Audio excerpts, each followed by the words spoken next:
Ազգային ժողովի մեծարգո նախագահ, հարգելի գործընկերներ, սիրելի քաղաքացիներ։ Գյումրիում Վարդան Ղուկասյանին քաղաքապետ դարձրած ազգային ժողովի падգամավոր Մարտուն Գրիգորյանը, ում որպիսությամբ ամենաշատը ես էի անհանգստացած ընտրություններից հետո, այսօր վերջապես երկար դադարից հետո վերադարձել է աշխատանքի ու տպավորություն էր, որ պարոն Գրիգորյանը լավ է, ինչի համար ես անկեղծ շատ ուրախ եմ։ Պարոն Գրիգորյանը ազգային ժողովում այսօր լրագրողների հետ ճեպազրույցի ընթացքում անդրադառնալով Գյումրիում տեղի ունեցող վերջին զարգացումներին, մեզ քաղաքական իշխող թիմին մեղադրում է մանդատագողության եւ մարդագողության մեջ, բանը կայանում է նրանում, որ իր իսկ թիմակիցներից մեկը մանդատից հրաժարվելու դիմում է ներկայացրել, հետո 1-2 օր անց փոշմանել եւ մեկ այլ դիմումով խնդրել է հետ վերադարձնել իր մանդատը եւ ուղղակի ներկայացրել է իր ցանկությունը խմբակցությունից դուրս գալու եւ անկախ ավագանի աշխատելու համար։ Հիմա պարոն Գրիգորյանը եկել եւ ես ամեն ինչում մեղադրում է մեզ քաղաքացիական պայմանագիր կուսակցությանը։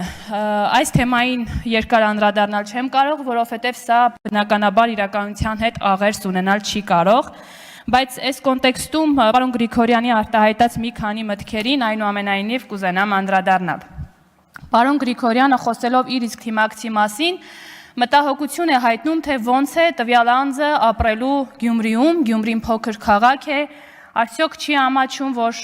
հնարավոր է ինչ-որ իր անվանը պիտակներ կպցնեն եւ այլն։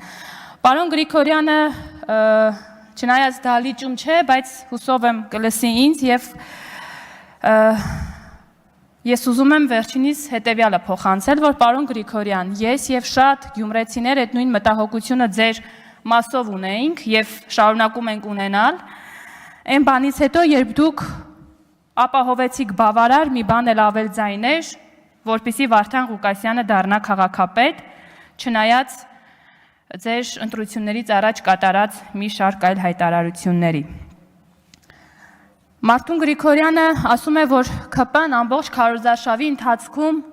փորձեց ձայներ հավաքել այն թեզի շրջանակներում, որ ասում էինք ով ընտրի մյուս քաղաքական ուժերին, ապա իր ձայնը կտա Վարդան Ղուկասյանին։ Պարոն Մարտուն Գրիգորյան, որտեղ է սխալվել քաղաքացիական պայմանագիր կուսակցությունը։ Դուք էիք, որ մյուս 3 քաղաքական ուժերի հետ Վարդան Ղուկասյանին դարձրեցիք քաղաքապետ։ Նշում եք նաև, որ քաղաքացիական պայմանագիր կուսակցությունը վարչական ռեսուրս է օգտագործել։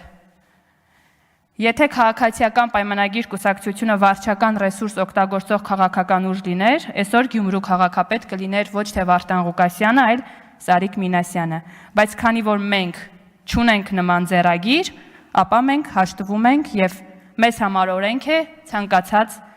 ընտրության արդյունքները, որովհետև դա կատարել է Հայաստանի Հանրապետության քաղաքացին։ Իսկ մենք տեր ենք կանգնելու մեր 17200 վստահության քվեին։ Շնորհակալ եմ։ Չմոռանաք հավանել տեսանյութը եւ բաժանորդագրվել Civic AM-ի YouTube-յան էջին։